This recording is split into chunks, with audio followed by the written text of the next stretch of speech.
সুপ্রভাত সকলকে। এখন বাজে সকালের 7টা এবং আমি স্টার্ট করছি আমার নতুন ব্লগ। আজকে সকালের শুরুটা হচ্ছে খুবই সুন্দরভাবে।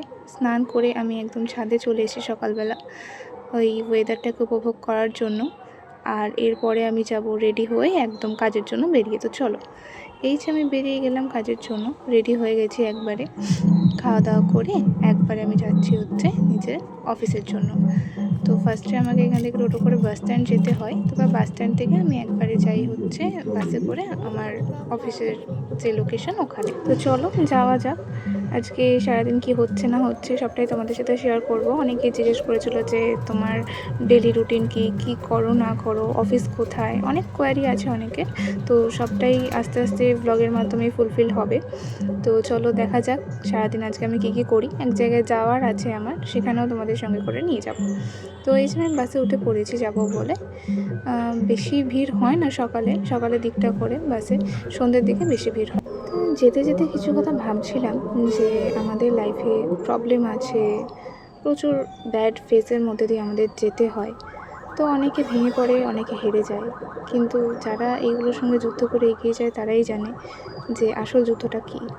তো চলো, আমি সেটা নিয়ে কোনো জ্ঞান দিতে চাই না, কিন্তু অনেক কিছু আছে যেগুলো সকলেরই জানা দরকার। আশা করি সেগুলো থেকে অনেক মানুষ অনেক কিছু শিখতে পারবে।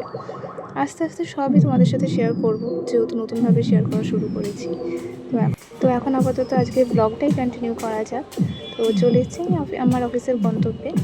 তো এবার যাচ্ছি অফিসে। আমাদের অফিস হচ্ছে 2nd ফ্লোরে, তো সিঁড়িতে উঠে যেতে হচ্ছে সেই কারণে। তো দেখাবো সারাদিন আমি অফিসে কী করি, মানে কী করি বলতে কাজকর্ম বাদেও কী করি সেগুলো। তো এন্টার করলাম অফিসে, আমার ডেস্কের দিকে আমি যাচ্ছি। এবার ওখানটা গিয়ে আমি নিজের কাজটাকে শুরু করব। এই যে আমি যে ব্যাগটা রাখবো এখানে, ব্যাগটা দেখে আবার কেউ ভেবো না যে এত বড় ব্যাগ নিয়ে অফিসে আসে। আসলে আমার সারাদিন প্রচুর টুকটাক জিনিসের প্রয়োজন পড়ে, কারণ সারাদিনই অফিসে কাটে, তো সেই কারণে। তো যেহেতু বড় ব্যাগ, সেহেতু ভারী ব্যাগ, অতটা রাস্তা ওই ভারী ব্যাগ বইতে বইতে আসি, তো প্রচণ্ড পরিমাণে ঘাড়ে পিঠে ব্যথা করে। তো সেটাই প্রচণ্ড ব্যথা করছিল বলে কিছুক্ষণ নিজের ঘাড়ের এক্সারসাইজ করে নিচ্ছিলাম। তারপর কাজ করতে করতে আমাদের লাঞ্চ টাইম শুরু হয়ে গেছে। আমরা লাঞ্চ টাইমে সবাই একসাথে বসে এবার খাওয়া দাওয়া করব। সবাই বলতে আমাদের অফিসে নিজের মানুষ বলতে কিছুজন আছে, তাদের সাথেই আমরা বেশিরভাগ সময়টা কাটাই।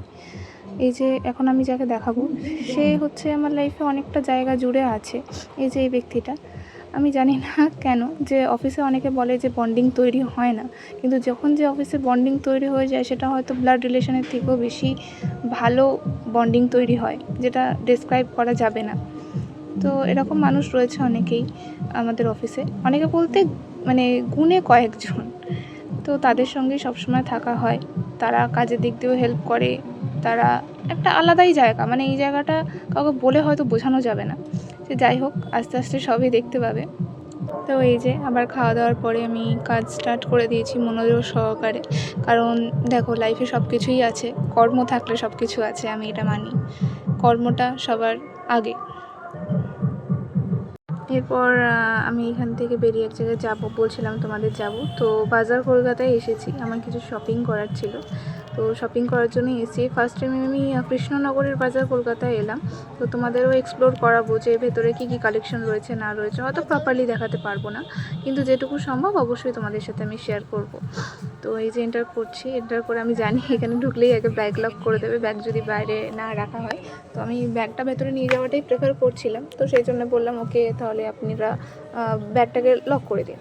তো ব্যাগটাকে লক করে আমি ভেতরে ঢুকি। তারপরে সমস্ত কালেকশন, বিশেষ করে উইন্টার কালেকশন এখন পাওয়া যাবে এখানে। মানে সামারের কোনো কালেকশনই নেই, তুমি নর্মালি টি শার্ট ছাড়া কিছু পাবে না এখানে। তো এখানে আসার পরে ভালোই কালেকশনগুলো দেখলাম।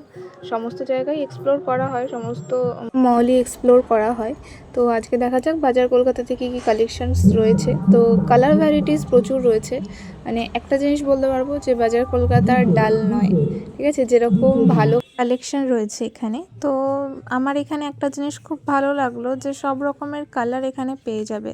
মানে যেরকম অফ কালারগুলো পাবে, সেরকম ব্রাইটের মধ্যেও সব রকম কালার ভ্যারাইটিস এখানে রয়েছে। আর ট্রাউজার্সেরও কালেকশন খুব ভালো রয়েছে। উলেন ট্রাউজার্সগুলো খুব সুন্দর, ঠিক আছে, ডেলি ওয়্যার করা যাবে আর খুব সুন্দরও লাগবে দেখতে। আর কুর্তি কালেকশানগুলো সত্যি বলতে খুবই অপূর্ব ছিল। আমার এখানে একটা শোয়ের সেট পছন্দ হয়েছিল, যেটা আমি ট্রায়াল রুমে নিয়ে গিয়ে জাস্ট দেখছিলাম কেমন লাগছে না লাগছে। ঠিক আছে, তো আমি কি কি নিয়েছি সেগুলো তো তোমাদের সকলকে দেখাবোই। সেকেন্ড ভিডিওতে তোমরা সেগুলো দেখতে হবে কি পারচেস করলাম আমি আর কীরকম কোয়ালিটি, সবটাই শেয়ার করব। তো ওখান থেকে বেরিয়ে অনেকটাই রাত হয়ে গেছিলো, 8:30 বেজে গেছিলো। আমাকে যেতে হচ্ছিল বাসের সন্ধানে, যে আমার গন্তব্যের বাসটা কোথায় আছে। তো খুঁজতে খুঁজতে পেয়েও গেছি আমার বাসটা। এবার বাসে করে সোজা চলে যাব নিজের গন্তব্যে। তো এত রাতে মানে নর্মালি এত রাত কোনো দিন হয় না, যেহেতু শপিং করছিলাম বলেই একটু দেরি হয়ে গেল। আর রাতের বাসে ফিরতে আমার সত্যিই পছন্দ হয় না অতটা, কারণ রাতের বাস প্রপারলি ফাঁকাই থাকে। সন্ধ্যের দিকের বাসগুলোতে বেশিরভাগ মানে ভিড়ভাট্টা হয়। তো যাই হোক, বাস থেকে নেমে সোজা আমার তো বাড়ি যাওয়ার জন্য টোটো বুক করতে হতো। তো টোটো বুক করে সোজা আমি এখন বাড়ির রাস্তায় যাচ্ছি। এত ঠান্ডা, এত ঠান্ডা যেটা বলে বোঝানোর মতো না। আমি সত্যি কথা বলতে ঠান্ডা একদমই সহ্য করতে পারি না। তো এই ঠান্ডার থেকে প্রোটেক্ট করার জন্য নিজেকে কীভাবে যে চাপাচুপি দিয়েছি তোমরা দেখলে হয়তো হাসবে। কিন্তু ঠান্ডাতে কেউ ফ্যাশন করার চেষ্টাও করো না, আগে নিজের সেফটি, তারপর সব কিছু। তো সারাদিন কী কী করলাম তোমরা তো দেখলেই। সারাদিন পরে এবার বাড়ি গিয়ে একটুখানি রেস্ট নেব।